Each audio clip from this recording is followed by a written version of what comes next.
Hello, எல்லாரும் எப்படி இருக்கீங்க?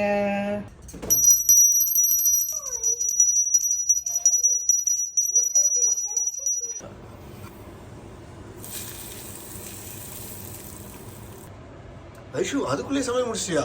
அமாவாசை தெளிக்கியா? என்ன பண்ண? இன்னைக்கு வெந்தய மாங்காய் மாதிரி மாங்காய் இருந்தது. ஸோ அதனால் உப்பு, மஞ்சப்பொடி, காரப்பொடி, அப்புறம் வெந்தய பொடி போட்டு நல்லெண்ணெயை பொரித்து தாளித்தோன்னா வெந்தய மாங்காய் ரெடி. மாங்காய் இருந்தது, அதுவும் காயாக இருந்தது, அது அதிசயம். சரி, அதனால் அதை பண்ணியாச்சு. அப்புறம் அமாவாசைனால இது ஸ்டேப்பிள் வாழைக்காய் கருமது. இங்கெல்லாம் நம்ம ஊர் வாழைக்காய் கிடைக்காது. அந்த நேந்திரம் பழம் இருக்குல்ல, அதோட காய் தான் கிடைக்கும். பட் ஸ்டில் இன்னைக்கு இது வெந்தெடுத்து அதிசயமாக.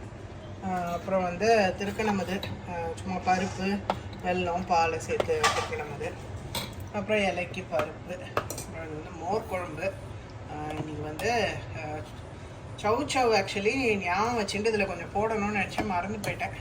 அதனால் ப்ளஸ் எல்லாருக்குமே உடம்பும் முடியல, அதனால் சரின்னு குடமிளகாயை போட்டு குயிக்காக பண்ணியாச்சு. அப்புறம் கூட்டு சவு கூட்டை தான் எல்லாத்தையும் நறுக்கிவிட்டேன் இந்த மாதிரி குட்டி குட்டியாக. ஸோ தானுக்கு போட முடியல. அதனால் இது குழந்தைகளுக்கு துளிவுண்டு காரம் சேர்க்கறதுக்கு முன்னாடி எடுத்து வச்சேன். துளிவன் ஃப்ளேவருக்காக ஒரே ஒரு சொட்டு விட்டுருக்கேன். இது பெரிய சட்டி நிறையா மிளகு ரசம். யாருக்கும் உடம்பு முடியல, என் வாய்ஸே கொணான்னு இருக்கும். அதனால் சரி, இன்றைக்கி எப்படியும் சாயந்தரம் மட்டும் ஆகும். சாயந்தரம் ஒரு உடச்ச அரிசி உப்புமா மாதிரி பண்ணிட்டா அதுக்கு இதையும் தொட்டுக்கலாம், மோர் குழம்பையும் தொட்டுக்கலாம் அப்படின்னு சொல்லிட்டு தான் இன்றைக்கி பிளானு. பொதுவாக எல்லோரும் அமாவாசை தளிகைலாம் டிஃபிகல்ட்னு சொல்லுவா. பட் ஆக்சுவலி அமாவாசை தளிகை அடுத்தது ஸ்ரார்த்தம். இதெல்லாம் ஈஸி.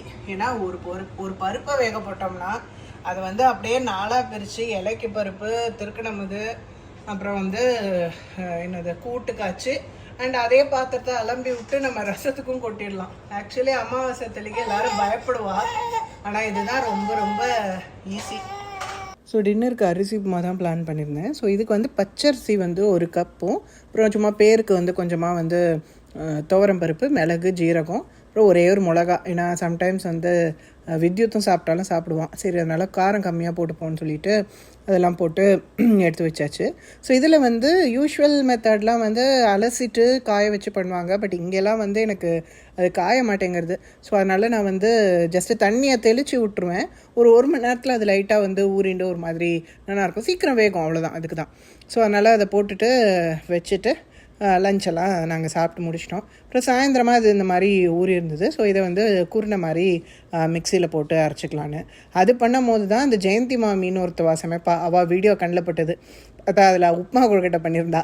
சரி, உப்புமா கொழுக்கட்டையாக பண்ணுவோமான்னு யோசிச்சுட்டு இருந்தேன். ஸோ யூஸ்வலி இந்த மாதிரி உப்புமாவோ இல்லை உப்புமா கொழுக்கட்டை பண்ணாலுமே மெஷர்மெண்ட் பொடிச்சதுக்கு அப்புறமா பண்ணுங்க. ஏன்னா 1:2 இல்லை 1:2, 2.5 to 3 மாதிரி ஜலம் விட்டால் கரெக்டாக இருக்கும். 3 விட்டால் நல்லா குழஞ்சிருக்கும். ஸோ அதனால் 2 கட்டானா நம்ம விட்டுக்கலாம். உப்புமா தானே பண்ணுறேன். என்ன பண்ணிட்டு இருக்கிறப்போ எனக்கு திடீர்னு உப்புமா கொழுக்கட்டை சாப்பிடணும் கூட ஆசையாக இருந்தது. மழையாக வேற இருக்கா, சரி அப்படியே இது பண்ணிவிட்டு பிடிச்சி அப்படியே ஸ்டீம் பண்ணுறது. நமக்கும் தொண்டை இண்டெல்லாம் சரியில்லை, நல்லா அப்படியே எதமாக இருக்கும் அந்த சூட்டோடு சாப்பிட்டா. ஸோ அதுக்கு தான் பண்ணலான்ட்டு. இன்னும் இது எக்ஸ்ட்ரா வேலை தான். பட் ஸ்டில் சாப்பிடும் போது அப்படி இருக்கும். ரொம்ப நேரம் இல்லை, அதாவது இது ரொம்ப நேரம்லாம் ஆகாது. நம்ம அந்த குக்கரில் வைக்கிறதுக்கு பதிலாக இது என்ன, இது ஒரு தடவை கலரிட்டு ஆறினோன்னே பிடிச்சிட்டு அதுக்கப்புறம் வைக்கணும். அதுதான், மற்றபடி ஒன்றும் இல்லை. ஸோ இதில் நான் ஜஸ்ட்டு கடுகு, உளுத்தம்பருப்பு, அப்புறம் கடலைப்பருப்பு கொஞ்சமாக தாளிச்சிட்டு பெருங்காயம், உப்பு அதெல்லாம் போட்டுட்டு தண்ணி நான் ஒரு 4 கப் தண்ணி விட்டுருக்கேன். 1.5 கப்பு பிடிச்ச இதுக்கு. ஏன்னா கொஞ்சம் சீக்கிரம் திக்காயிடும். எனிவே ஸ்டீம் பண்ணுறதுனால கொஞ்சம் தண்ணியை கம்மியாக விட்டுப்போம், இல்லைன்னா கிளறிண்டே இருக்கணும்னு சொல்லிட்டு தண்ணியை விட்டுட்டு அப்புறம் இந்த பொடிச்சதோட சும்மா துளியோண்டு 1 கப்புக்கு 1 ஸ்பூன் தேங்காய் அந்த மாதிரி போட்டு எடுத்துட்டேன். ஸோ இது கலரை நல்லாவே சீக்கிரமே திக்காயிடும். இப்போ நான் உங்கள்கிட்ட பேசிகிட்டே இது பண்ணும் போது கூட இது ஆக்சுவலி மோஸ்ட் பார்ட்டு நான் லைவாக தான் எடுத்தேன். 5 நிமிஷம் கூட ஜாஸ்தின்னு தான் சொல்லணும். ஸோ அந்த அளவுக்கு சீக்கிரமே திக்காயிடும், மேலே தெளிக்கும். அதனால் கொஞ்சம் பார்த்துன்ட்டு பண்ணணும். ஸோ இப்போ இது வந்து நல்லாவே திக்காகிடுது. இந்த மாதிரி ஸ்டேஜில் தான் நல்லாவே புளிச்சுன்னு தெளிக்கும். எனக்கே கொஞ்சம் சுட்டு கொடுத்து அதனால் கை ஒரு மாதிரி இதாகி கொஞ்சம் சிந்திட்டேன். பட் ஆனால் ப்ரெட்டி குவிக் தான்.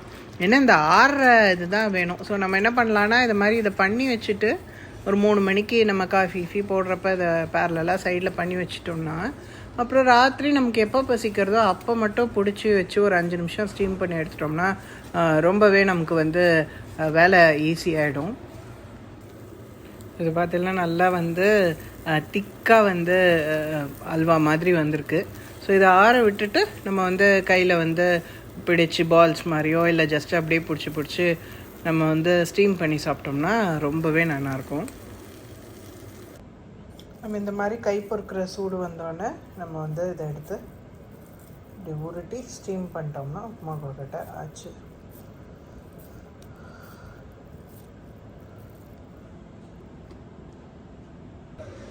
ஸோ இதை இருந்து பார்ப்போம். 15 நிமிஷம் வச்சேன் நான். சூப்பராக இருக்குது. கரையும் இல்லை, நல்லா பிடிச்ச மாதிரி நல்லாயிருக்கு. ஸோ இதோட அப்படியே வந்து இந்த மிளகு ரசத்தையோ இல்லைன்னா நம்மளுடைய மோர் குழம்பையோ வந்து தொட்டுண்டு சாப்பிட்டோன்னு வைங்க, அப்படி இருக்கும்.